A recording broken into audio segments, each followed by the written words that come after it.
Marvin, we ask you to put a hand of protection.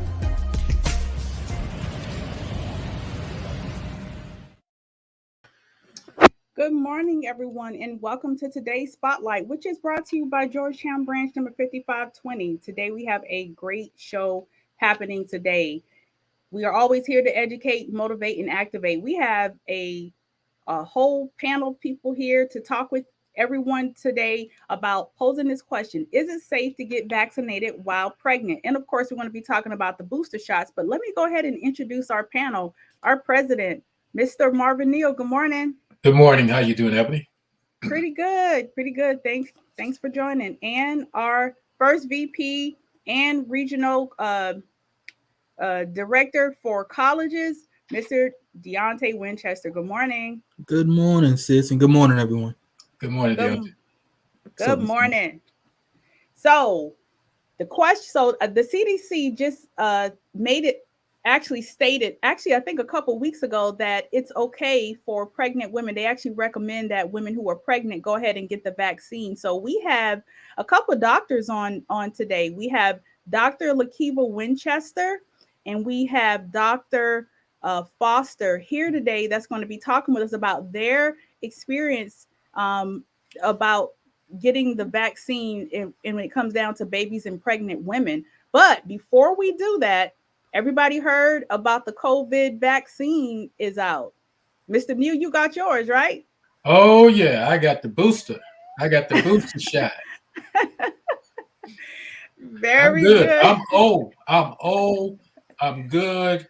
I'm not questioning no vaccine. Hey, I trust the science. That's right. Thank you. What we're going to do is bring on Miss Shaniqua Cobb Gibson to talk with us from Tylen's Hospital about the booster shot. Miss Shaniqua, can you hear us? Good morning.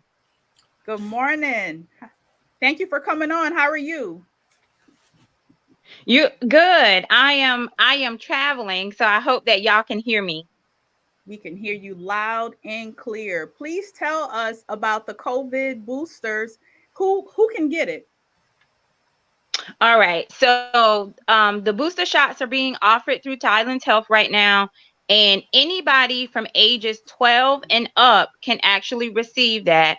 Of course, anybody 12 to 15 will still need parental consent. They're just saying that if you are among the group of folks whose immune system is compromised, which means that, like if you receive some type treatment, cancer treatment, if you are organ transplant, anything like that, your immune system is not as healthy, you can come in and get the vaccine, the booster shot. Side note for that, I'm encouraging anybody who wants the booster shot just to walk in and say you are compromised, your immune system is compromised, because they're not asking for any documentation at this time from any physician or anything like that. The only recommendations is that you have had your last COVID vaccine within 4 weeks. They don't want to do it if you haven't had your second shot within that 4-week period. And so all you have to do is walk into any site that's given the vaccines, and they will go ahead and get you your booster shot. You can also get those through your Tylen's Health primary care physicians. They will have the booster shots on hand if you go in for an appointment. You might have gone in for an appointment for something else, but while you're in there that day, you can say, can I have my booster shot while I'm in here? And they will get that to you. The mobile vaccine clinics that we're having, I think we were at Innofor a couple of weeks ago. We were at Safe Rack. We were out at Tupperware. We also have the booster on hand for those people that need it as we're doing these mobile vacs as well. There's no additional cost or anything like that. It's just like your first set of shots. It's free. If you've had Moderna or Pfizer, it doesn't conflict with that. If you've had the Johnson & Johnson, the FDA has not authorized it, but we have had people that came in and signed a waiver saying, I've had the Johnson & Johnson and I want to take the booster shot, and they've signed their waivers and they're doing just fine, haven't had any reactions or anything like that. So everybody is doing it right now. We had about 300 shots at our walk-in clinics at Tylen's, and of course those are not all boosters. Some of them was just first time folks coming in. We are on another hiring event, and we're going to bring the National Guard back in to help us because the rates of people receiving boosters and their first time shots have gone up. And so we're reaching out to the community, yes, and being able to handle those because we don't want to turn anybody away. So we are amping up our efforts and bringing those people back in to help us with that. Here again, you don't need to bring any, additional information. Of course, if you have your ID and an insurance card, it's not a charge, but it just helps to get you registered quickly and get you through.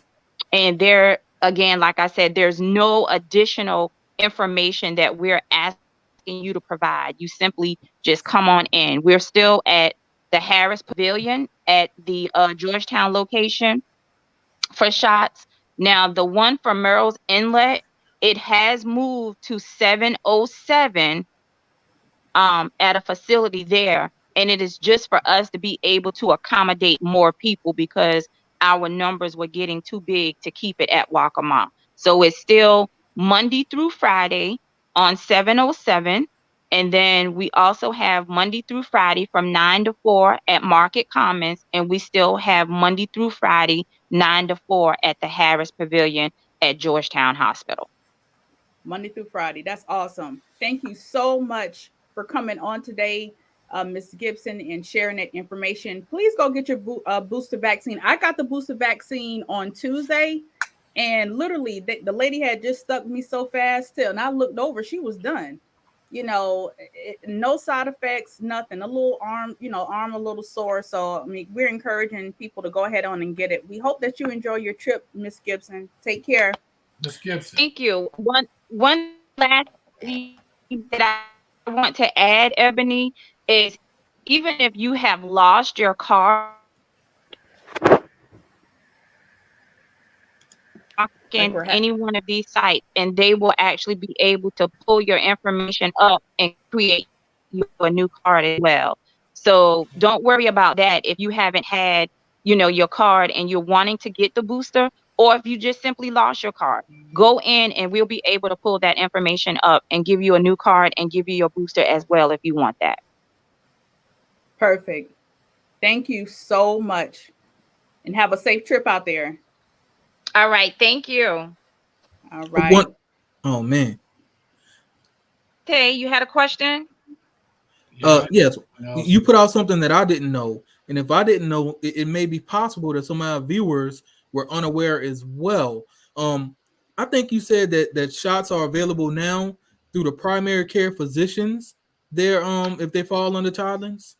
Yes. So about 2 weeks ago, we had enough on hand that our primary care physicians through Tylen's Health, even if you go in just for a physical, if you tell them that you want your initial vaccine or the booster, they are ready and available to be given to you in the office on that visit. You don't have to make a separate appointment. Gotcha. And that's any Tylen's Health physician. Appreciate it. Yes. Also, Shaniqua, remember that if I understand that you say y'all are being overran with people needing the shots and stuff. So if you need some support, remember to reach out to us or reach out to John DeRay and Club 142 and those, so we can partner with you and see what we can do to help you out. Oh, thank you so very much, because it is starting to ramp up. And remember, we were allocated to man the football games, some of the home football games. A lot of those have been canceled, but if they start to have those, we will most definitely help. Probably asking for your help to reach out to those folks and providing handouts and information and on our side, we'll be registering and offering the vaccines right at the football games if they're not canceled. Hey, that's perfect. We could do that. All right. Perfect. Thank you all so very Appreciate much. Take Thank you, care. Sharice. Have a safe trip. Yes, that was great information. And finding out that you can get the Pfizer booster even if you had the Johnson & Johnson or the Moderna. Okay. Now, what I have understood is that if you would like the Moderna booster, they're available at CVS and Walgreens. You'll have to check their websites to see what their availability would be. So you're saying the Moderna is already out with the booster also? At Walgreens and CVS. Okay. Yes. Good, great. Yeah. So let's get into our next topic here. Is it safe to get the vaccine while pregnant? That's a question.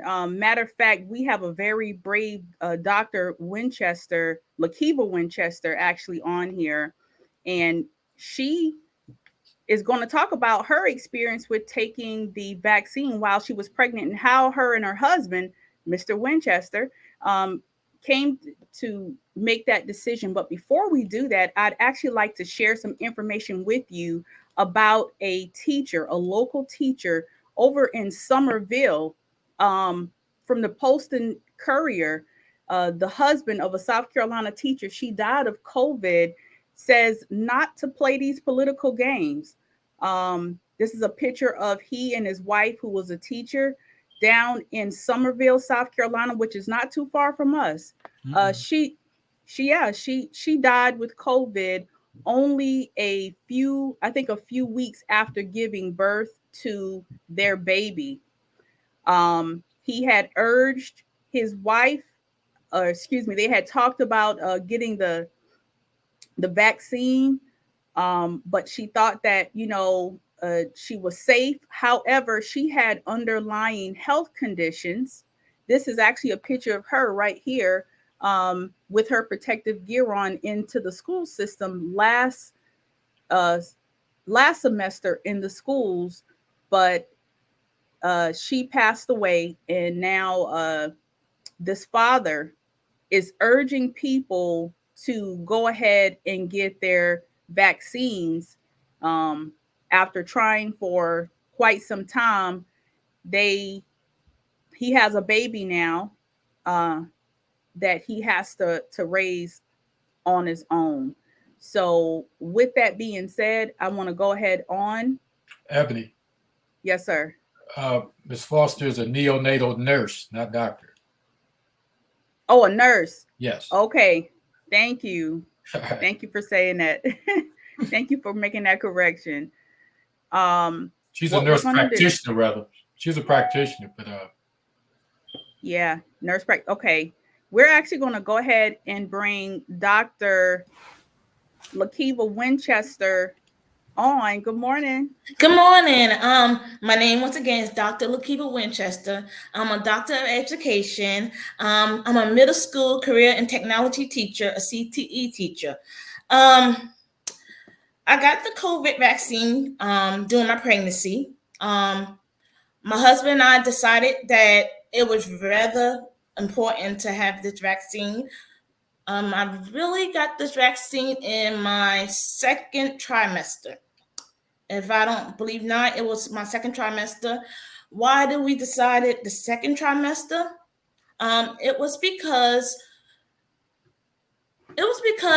it's more effective to get it early on than later, because my baby would have been protected. She is protected with the antibodies. The earlier you have the vaccine as a pregnant lady, a woman, the better for the baby to come out with the antibodies of the vaccine. Another positive side to this is that I wanted my baby to have visitors, not strangers, but family members like my mother and my mother-in-law and my sister. But I know that if she had part of the vaccine antibodies in her body, she would be able to have her first visits from her family. So that was one of the reasons why I really wanted to get the vaccine, is because I wanted her to have the antibodies. Also, I wanted to be protected. I know family members, I have family members and friends who die of COVID. And this was a very important issue in my family. Wow. Wow. Wow. So just so we're clear, everyone, with two Winchesters side by side, husband and wife. Deontay, you haven't said anything yet. Well, thank you for he didn't get permission from his supervisor yet. Well, firstly, thank you for coming on, Dr. Winchester. You are beautiful, and your husband is a lucky man. Thank you. Well, you gotta do it, baby. For me, she and I had done extensive research before we didn't just jump off the gate and say we're gonna go and get this vaccine, knowing that we had that precious cargo. We talked to 2 or 3 different medical professionals, and including her own OB, and we did our own research for at least 2 or 3 weeks before we decided to go out there and do it. And I advise anybody to do that. Don't put nothing in your body just going off what someone else says. Do your own research. And for me personally, what really made me make that choice is I was seeing stories like that one we just, Ebony, you just spoke about. I remember in particular, it was this one, and we talked about this right before we made the decision. It was a young lady around the same age as my wife, and she was pretty much brain dead, and they kept her on a ventilator to continue to, I guess, grow the baby. And then at some point they had to do a C-section so that the baby can make it. But of course the mother was not able to make it. And that's just something that I know I wouldn't be able to deal with, knowing that there was possibly something that we could have done to prevent that situation. And Deontay and Ebony and Mr. Neal, there also was another story on the other end that made me wanted to get the vaccine. There was a pregnant lady. She made it through all her pregnancy. In her 3rd trimester, she caught COVID. Her baby also developed COVID when the baby was born. And probably days later, the baby died from the COVID complications. The mother lived, but the baby died. So that also was another story that really touched me. And so we did our research. It's plenty of people dying from COVID, but there's very little people that I've seen who died from the vaccine. I mean, numbers don't lie. You can have your opinion, you can say what you want, but look at the actual numbers. The chances are significantly, exponentially higher of dying from COVID if you catch it than if you get this vaccine and have an adverse reaction.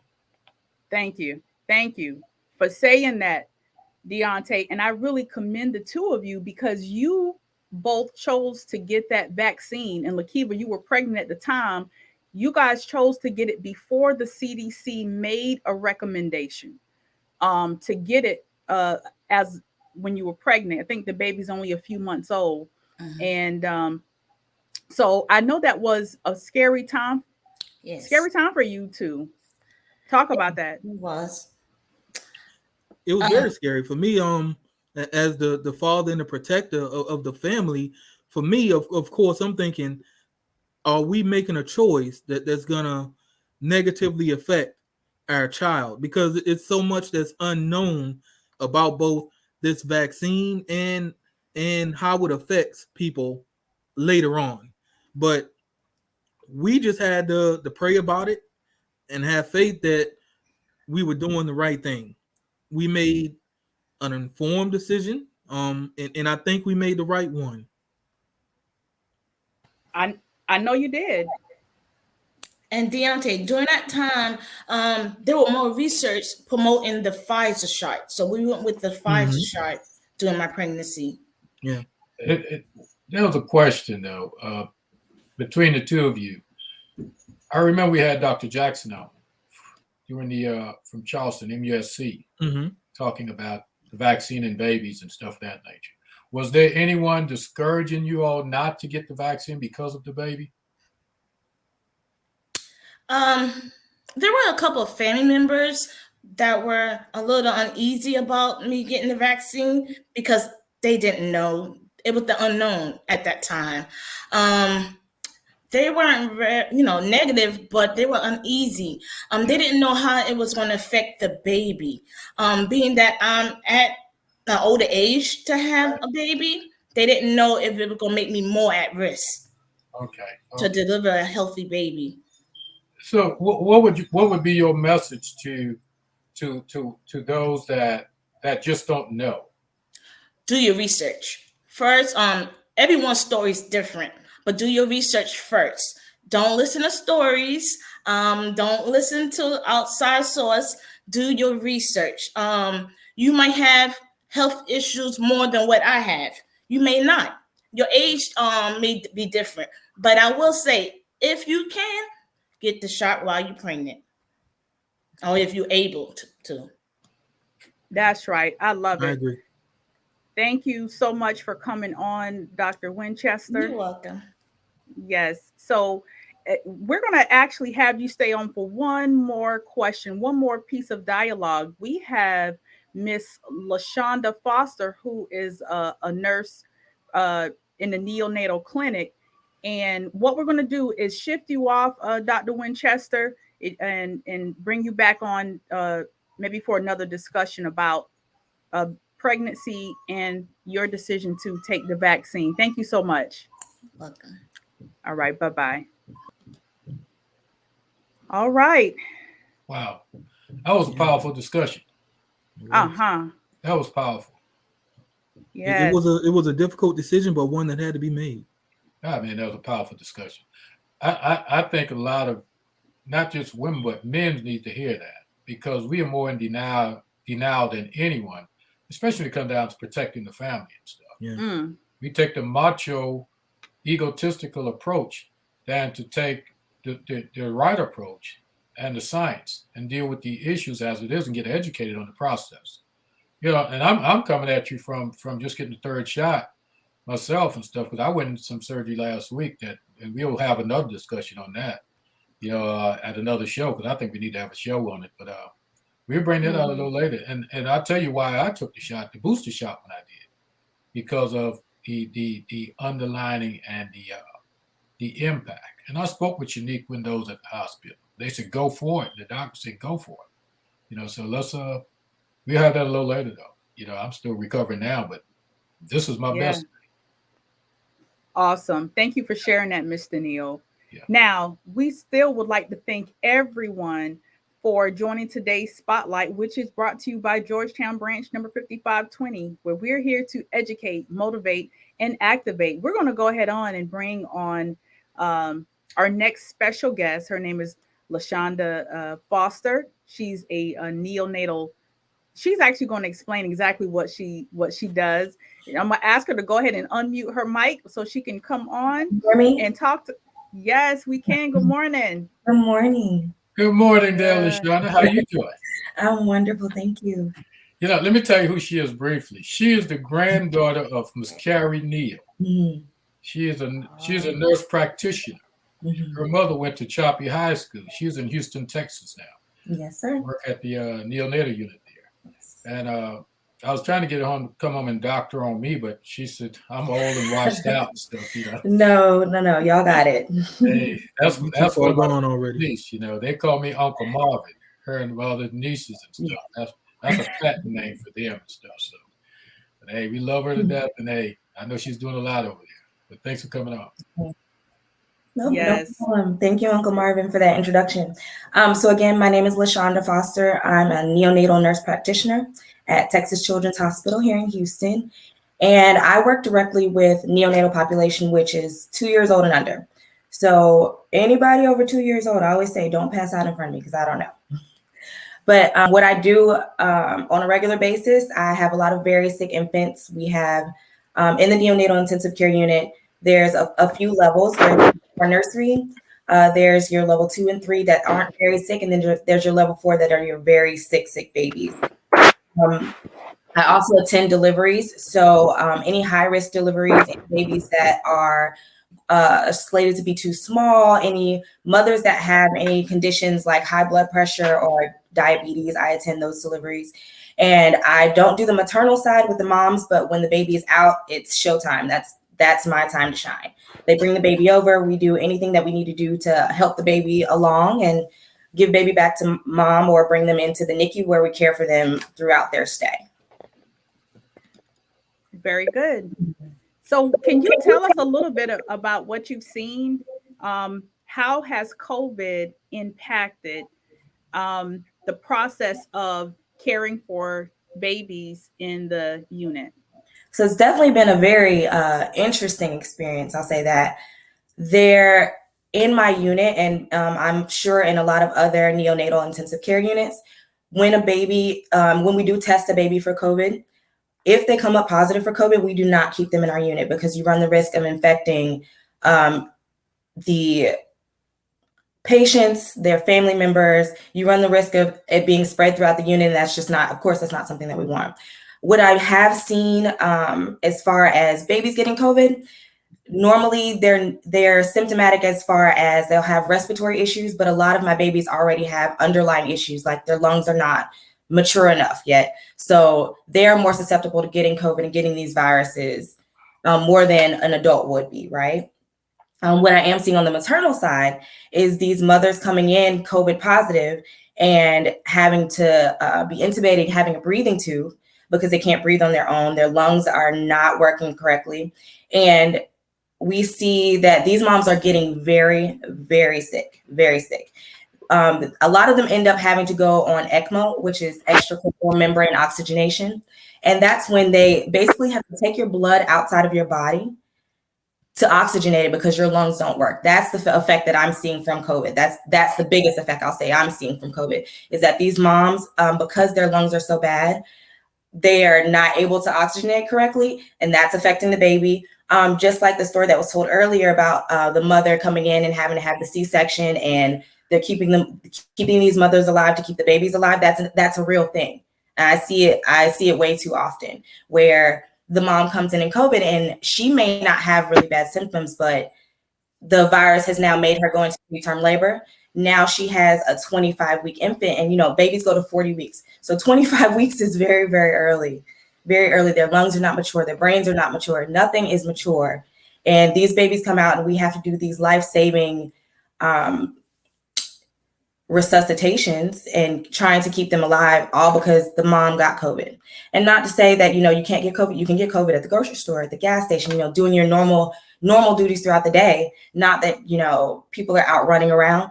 Just from doing normal things, minding your business, you got COVID and now your life is turned upside down, So when I talk to parents about if you have symptoms, please don't come see your baby. As much as we want you to come and take care of your baby, please don't come in because the effects that it's having on the babies that are having to be sent out of our unit it's very intense. So I have a question here. If the mom is COVID positive, does that mean that the baby would also be positive? And once she delivers, is she able to breastfeed if she wants to? What kind of contact can the baby and mom have once she delivers, even to add to that? There we go. Did it come back? Yes. Okay. Yes. So the question was, if the mom comes into the hospital positive, does that mean that the baby is positive? And also, in addition, once the mom delivers the baby, can she still nurse the baby? Can she interact with that baby? So when a mother, just play by play, when a mother comes into the hospital and we know that she's, she gets tested for COVID. Every mother that comes in gets tested for COVID. We actually we test the moms coming in, and we have to test their families if the mom comes up COVID, but that's another subject. So mom comes in COVID positive. That does not necessarily mean the baby is positive. What we do is we deliver the baby. We bring the baby into a different resuscitation room where we have all of our protective equipment. We have the goggles, the mask, the N95, the gowns, the whole gamut. And we bring the baby in. We make sure that the baby's okay. If the baby is fine, we can return baby to mom. Moms can nurse in our labor and delivery unit, but that mother is then under isolation. So any healthcare providers going in that room have to, of course, have on all their protective equipment, but the mom is allowed to be with her baby and to nurse, depending on her status and if she's symptomatic. If she is symptomatic on oxygen and things like that, we try not to have the babies, nursing and things like that, because of course we want the mother to get better before she's nursing her baby and things like that. But if the mother is not symptomatic and just has a positive test, she is able to nurse her baby. I remember you saying that if the baby does come up positive, they can't be housed in the unit. Where are those babies sent to? So we have several different units in the hospital. We in our NICU don't keep any kind of respiratory virus in our unit. If we do test them and they come up positive, they go to what's called a pediatric ICU. They have a separate section for these babies, and that's only speaking from Texas Children's Hospital. That's what we do per protocol in our NICU. Other hospitals may be different; they may keep them, but we right now, because of the overflow, we have a separate space for them with this with the COVID and any other respiratory virus. It's a good question. Mm-hmm. It's a great question. Matter of fact, if you are watching today's show, we thank you so much for coming on. And if you have any questions, please go ahead and post them here for Ms. Foster, because she could possibly answer it and it could be featured on today's spotlight. Thank you. Hey, Shauna, what made you go into the neonatal side of it? Great question. So it always makes my heart smile every time I think about it, because you grow up wanting to do, you want to be a certain thing. I want to be a cheerleader. I want to be a chef. I want to be a lawyer. Well, from a very young age, I knew I wanted to be a nurse. So just from birth, I was born premature. I was born at around 27 to 28 weeks. And back in 1987, that's a really big deal. And even now, it's still a very big deal. And I try to talk to my parents, especially my parents of premature infants, and say, look, I was able to do this. I was able to make it through, and your baby may not have the same course, but it is possible. So, when I look back, I'm like, okay, I wanted to be a nurse because I knew I wanted to help people. I wanted to help people that were like me. And I knew that as I grew up and was able to get deeper into it, I was like, oh, I actually really like nursing. Not just how, I wanted to do it when I was young. I actually started studying. I'm like, oh, actually, this is really good. I really feel like I'm making an impact. Yeah. And, Shauna's a track star, too, in high school. In high school.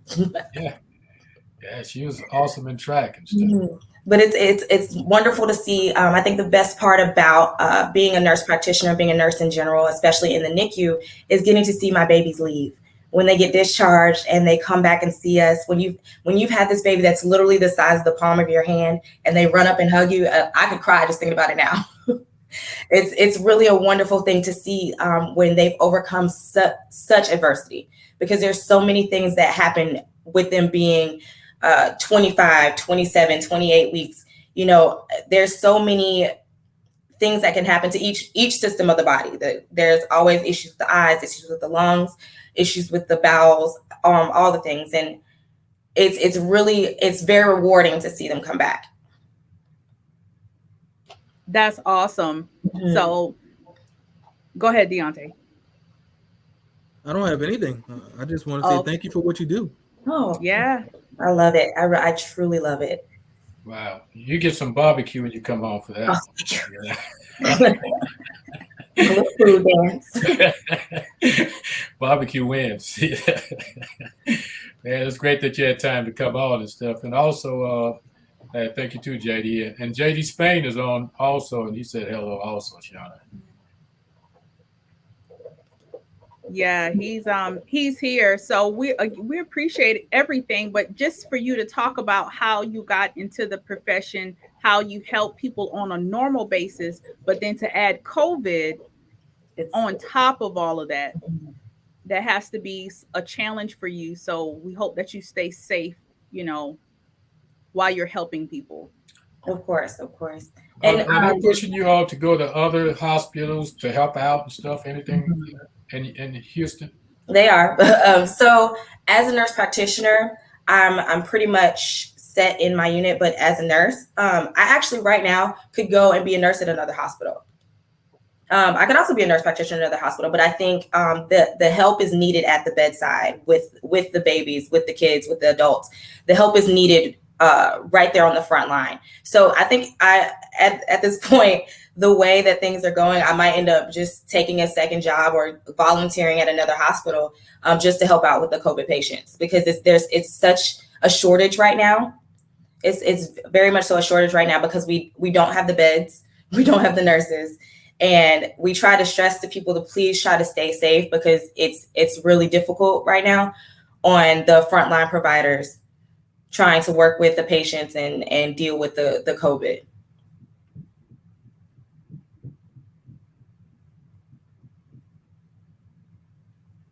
We're going to go ahead and bring Dr. Winchester back on for just a moment here to share. I don't know if you have if you want to. Was your baby in a NICU? Did she have I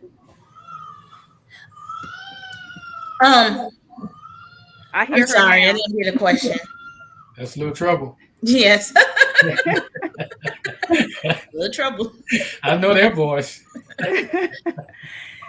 Was your baby did you was she ever having to be in a NICU at all? Actually, I delivered full term. Although my baby was born at 37 weeks, she had no complications. Wow. Although I had some afterwards, she was born healthy. So I was lucky that she came home. She actually came home before me. Wow. Yes, that was a blessing. Mm-hmm. Yes. So no complications at all. And I was high risk. Wow. So that's probably I'm sorry. I wanted to mention also, from getting the COVID vaccine, I had no side effects, only a sore arm. And I actually was one of those persons that went through having morning sickness, day, morning, noon, night, all day long, but no side effects from the COVID vaccine. Wow. That's good. And I'm planning on getting my booster probably next week. That's great. I got mine. I'll be on that train. Better get on that train, Winchester. Yeah, the baby had no issues. As you can see, her lungs are definitely good. But oh yeah, baby came home before her. I had her on my own for a few days, but everything was great. That's a blessing, and so glad you both made the choice to go ahead and get that vaccine while you were pregnant. And so now, just to kind of reiterate what was said earlier, because Dr. Winchester took that vaccine while she was pregnant, the baby has some antibodies in her system to help her out, which is a blessing. We hear her hollering in the background now. So healthy baby, healthy mom, and dad sitting here. So please get the vaccine. I have a question too. And this is for Miss LaShonda. Sorry, did I say your name right? Yes. I'm planning on getting the booster, and I'm also breastfeeding. Will my baby be able to get some of this booster during my breast milk? The antibodies, we're not exactly sure how much of the antibodies transfer. I do believe that there are some, but I don't know how much would transfer. Okay, but I definitely recommend getting the booster. I tell people every time, even just in general, getting the vaccine. And I'm so glad that people are getting the vaccine and while pregnant, because I stress to people, yes, we don't know. There's not a lot that we know about getting the vaccine while pregnant, right? We don't know what's going to happen later. Nobody knows. But you also don't know what's going to happen, what the side effects are later of having COVID. And you really don't know. And I stress that to my moms. I stress that so much, is that you don't know what the vaccine's going to do, but you also don't know what COVID's going to do. So I'd rather be protected and have that preventative measure in place than to try to find out later what's going to happen. So your mom pregnant? Excuse me? My mom's in the unit. My mom's in the unit. The moms of my babies, I do try to stress to them that it's important to just go ahead and get the vaccine, because not only do we not know what's going to happen down the line with the vaccine, but we don't know what's going to happen down the line with COVID. Amen. That's strong it. message.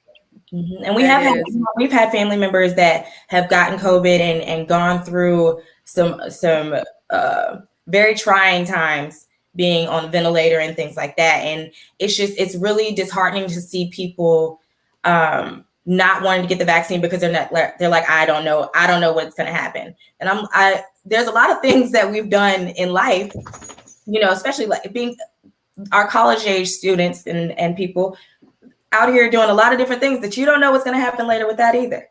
At least there's science behind the COVID vaccine. Yeah. There's science. So we thank you so much, Dr. Winchester, Ms. Foster, for coming on. Please just know these folks, we have an expert here. We also have someone who's pregnant and decided to go ahead and get that vaccine. She's made a decision to, in the future, go ahead whenever it's time to go ahead and get the booster. Don't be a statistic. This COVID situation is real. We have folks right here locally that have died. So many people with COVID. This father of a school teacher, the husband of a school teacher died with COVID after delivering her baby. And so not only did a person lose their parent, we lost a teacher, we lost a community member, so it's very important. We need to learn from our mistakes. That's one thing from the very beginning that the U.S. promised that we would do. We would learn from other countries. We would learn from, past mistakes. And I don't believe that it's proven that way overall, but I'm glad that you all are doing what you can just on the ground level in your own home and in your professions to be a solution to the problem. Thank you, both of you again. You're welcome. Take care. Are there any last words that you'd like to say before? I don't want to cut you off short. I would like to say to those women who are pregnant, do your research. It may be for you, the vaccine, but if it is for you, I will take the shot. Okay. Everyone's story is different, but it can help you in the long run, especially you and your baby, and also your family members. That's a good point. When we get the shot, even though it's helping us, it's helping our community. Thank you for saying that. You're welcome. And thank you, Shonda, for coming on, and Lakeeva and stuff. Hey, we have other shows you might be popping you back in, and and tell your mom, Vermel, I want to be the godfather of the new baby. Will do. Thank you so much. All right. Take care. That was awesome. Hey, great show. Great time. Absolutely. And it doesn't stop here because we have some announcements that you all need to hear about. But I want to ask everybody who's viewing, if you were viewing, and I see a few of you on here, go ahead and give us a thumbs up. It really does help us. It supports this channel. If you go ahead and give us some thumbs up right now on the show. Right now, we have a few announcements. Mr. Neal, we have another special guest, our very own Ms. Jacqueline Williams. She is with our communications committee. Good morning. Good morning. How are you? Good. How are you doing? How you doing? I am wonderful. Great show. Good. Yes. Thank you. So what you got going on? What we got going on? What we got going on? What we have going on? Basically wanted to come on and do an announcement in reference to Labor Day, which is a time where we come together and we celebrate, we acknowledge, and we give much due respect to the labor force. And so on Monday, September 6th, at the USW, which is the United Steelworkers Union Hall, 7898, Hall 7898, located at 1515 Butt Street in Georgetown, beginning at 2 p.m., there will be an awesome activity going on there, sponsored by the AFL-CIO, the NAACP, and the faith-based community. So on September the 6th, we will be coming together to talk about the importance, the relevance of Labor Day, the importance of Labor Day, as well as talking about the collaborative effort that we have going on with the three organizations. Basically, what we are doing is looking at projects that we can work on together, because there is strength in unity. And we are going to be introducing this collaborative on Monday to the community as a part of the celebration. We will have some food out there as well. So there's going to be some food for those that are going to be there, and some educational information in reference to the AFL-CIO, the importance of Labor Day, what it means, how we can support as a community, and what we can do in terms of our part to support the labor movement. So we are really, really excited about this Faith and Labor initiative that is going to take place on September the 6th. So come on out. Come on out. It's not going to be long. We're not going to be there all day, but you can come out, get some great information, meet some wonderful people, and just become informed on some current events and current issues. Very good. Y'all please support. If they have if they have any questions, who can they reach out to someone, or do they just need to show up? I would say just show up, but if you have any questions, especially the faith-based community, we know that the NAACP always shows up, especially, when it's community, in supporting community activities or what have you. So, we know that, that is a part of the record, the history of the NAACP. Thank you so much, President Neal.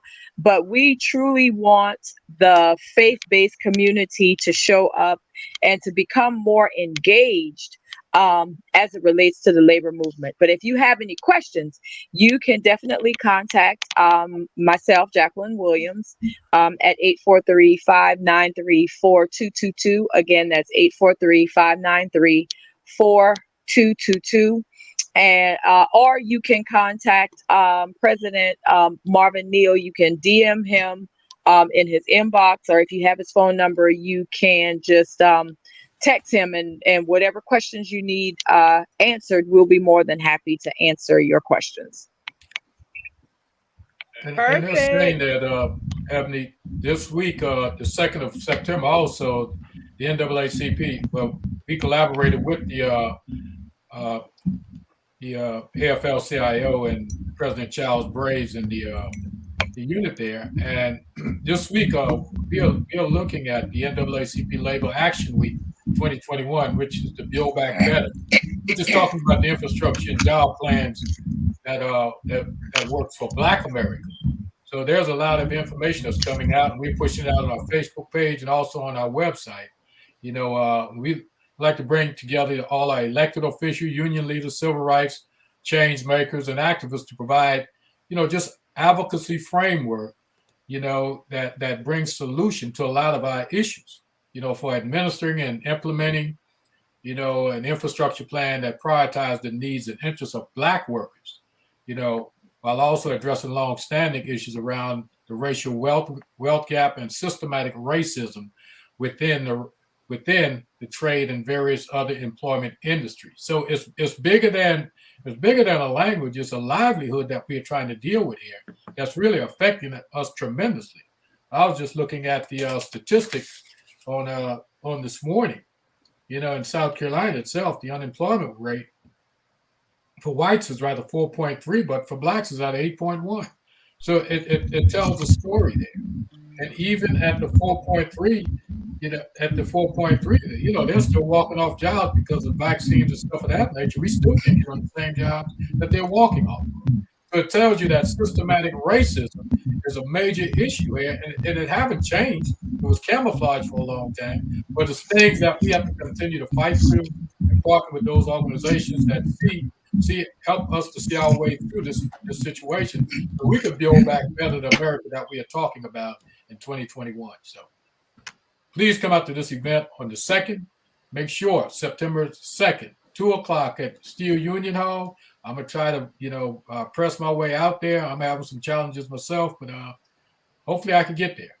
My intent is to be there. My intent is to be there at 1:00. So come on out.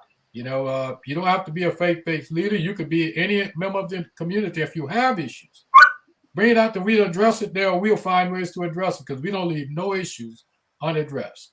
That's the bottom line. That's what we do. And Jackie is our press, publicity, and communication person. And she does a wonderful job. And we're going to continue to collaborate with the AFL-CIOs because that's a partnership that we have at this time. And I don't see it going anywhere because that's part of the NAACP initiative also. So, Ms. Jackie, real quick before you go, if you don't mind, and you touched on this a little bit, can you tell our viewers exactly who the AFL-CIO is and what population they serve? I heard the first part. Deontay, can you give me that question again, please? Absolutely. Tell us a little bit about the organization and what population do you guys serve? What population do we serve? Yes, ma'am. Okay. All righty.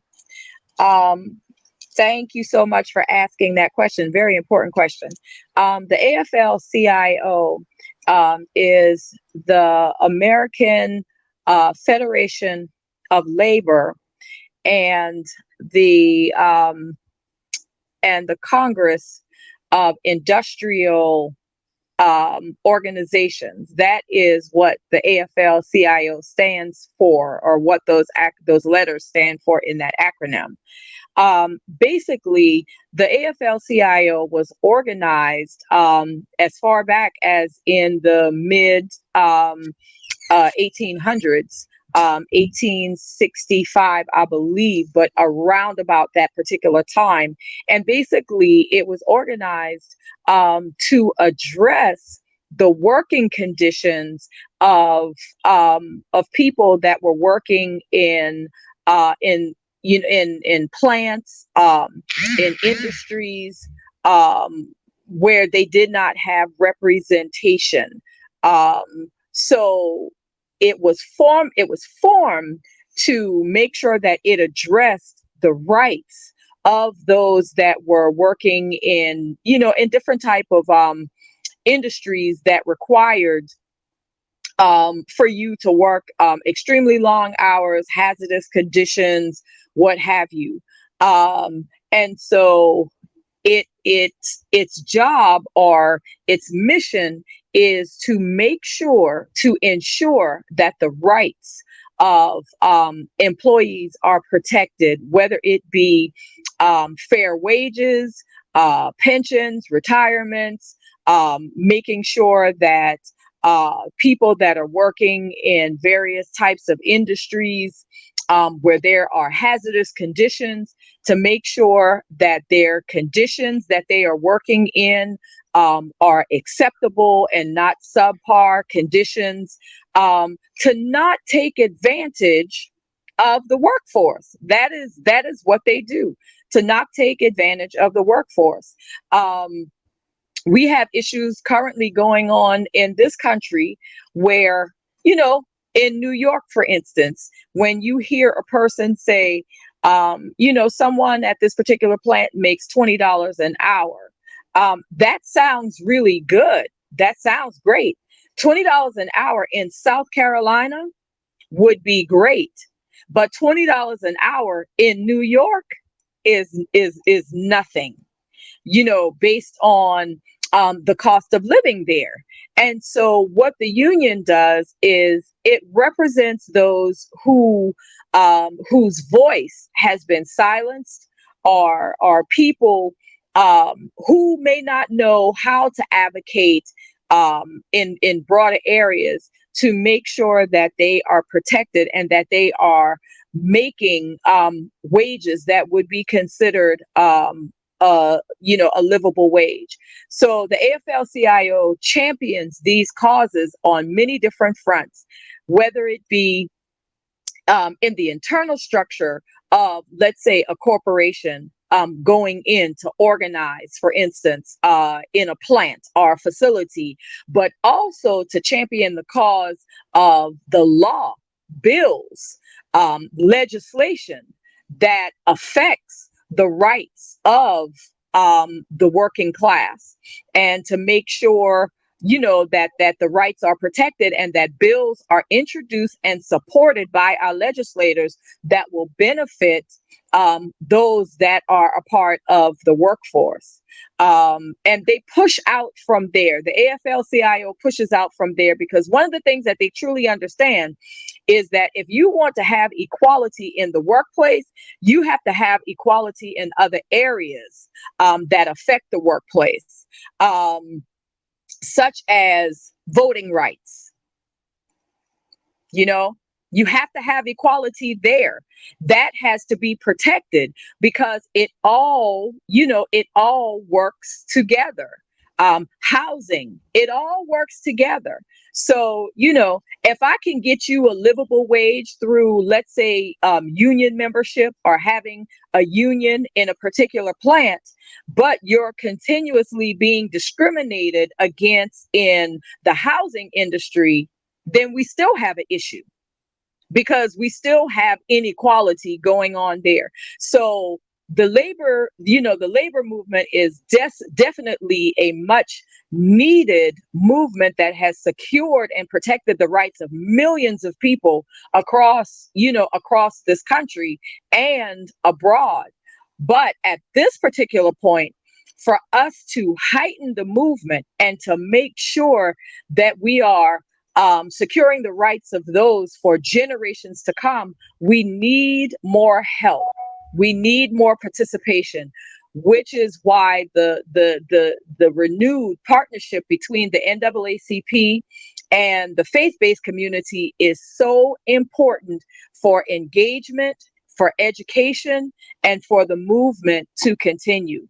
So it represents the underclass, the underprivileged, those that are underserved and underrepresented, and those that are not considered a part of, let's say, the upper class of people who make great wages and do extremely well. So much like the NAACP that represents those that are marginalized, the union, the labor movement does the same, but just in different capacities.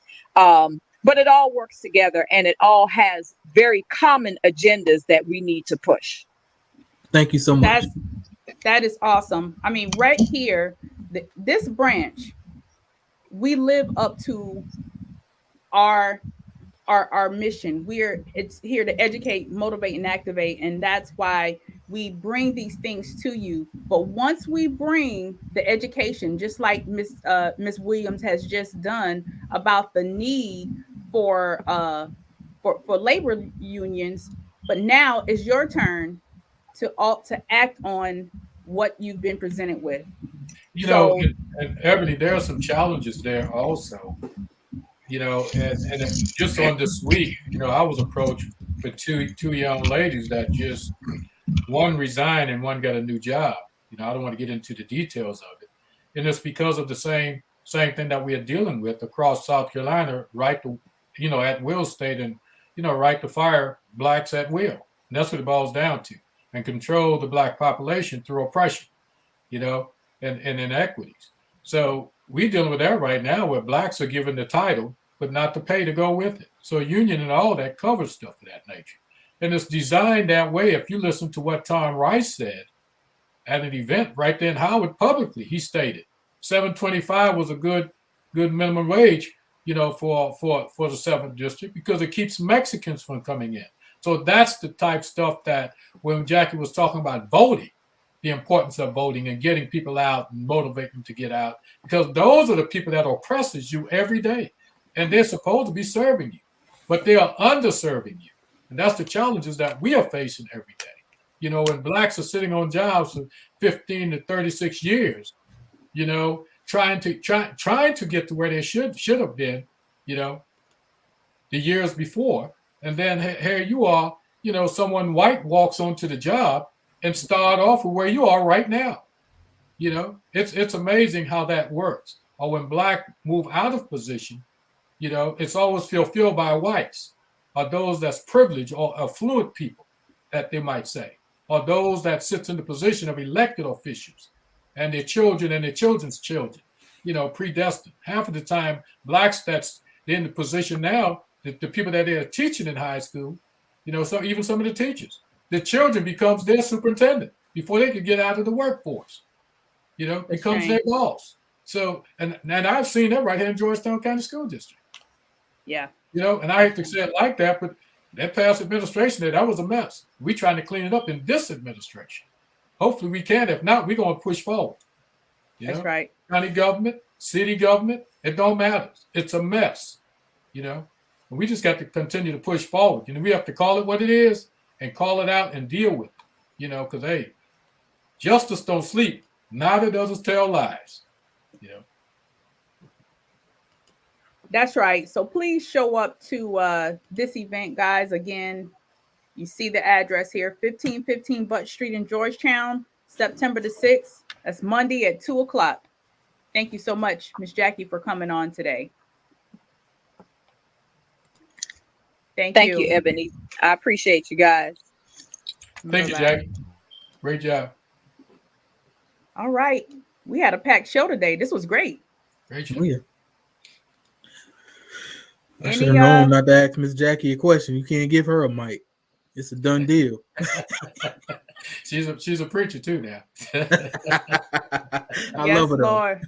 Yes, Lord. She does a great job. She's a fighter, and that's what we attract with the NAACP, and that's what we expect them to attract. We have a variety of people. We have the pushers and we have the fighters. You know, it's like a train. You can't run without the engine. You know, but you got to have a caboose too. You know. But I think you guys, the work that you all do with the NAACP, and we're going to continue to fight forward. And we have to continue to push for membership, you know, because membership is the lifeblood of the NAACP. You know, and we're doing well. Even in the pandemic, we're going to continue to do well, because what we do is a show and tell organization. You can't get what you don't do. That's just the bottom line.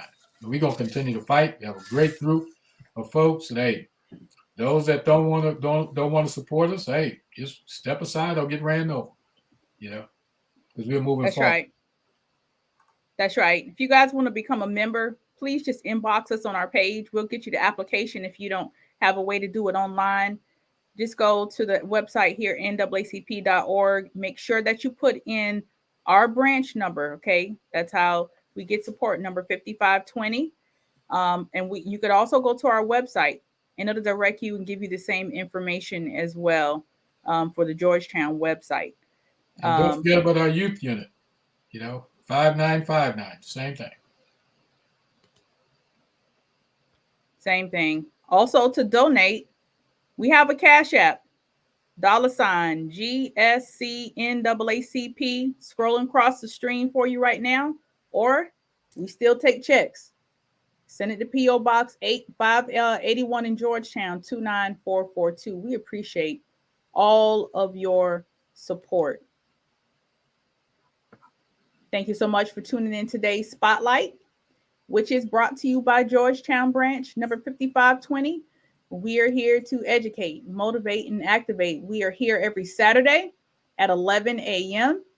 Tune in, watch out for us. We have some really good topics. Next week, Ms. Marilyn will be coming on, Ms. Marilyn Hemingway, our second vice president, and she'll be bringing us some information. If there's a particular topic that you would like for us to focus in on, shoot us a message, post it on our Facebook page, and possibly we might be able to bring on some experts or get the correct information out to you, because that's why we're here.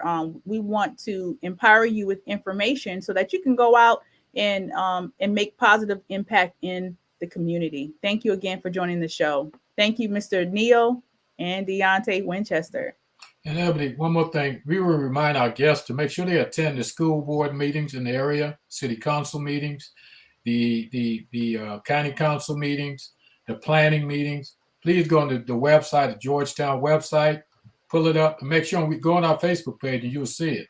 And Bernard Grice, that's my brother from another mother in Texas. He's in Houston, Texas also. And I see Reverend Charles White came on, strong minister in the gospel, NAACP, Justice brother. Then my cousin said J.D. Spain out of Arlington, Virginia there, and the regional director of the NAACP in that area. Just a great group of brothers and stuff. And thanks for all the support and stuff, because we can't do without the support. And our great friend, Pastor J.J. Mutri, the miracle brother that keeps popping in. You just can't get rid of that brother. Hey, the devil is a lie. Goes down to J.J. And thanks, Mary Kidd, and all our support cast. But that brother, he has a story to tell 10 times. Thank you, J.J. All right. Thank you again. Everybody have a great week and take care. Bye. Thank you, Ebony. Thank you, Deontay. Nah, Miss Neal.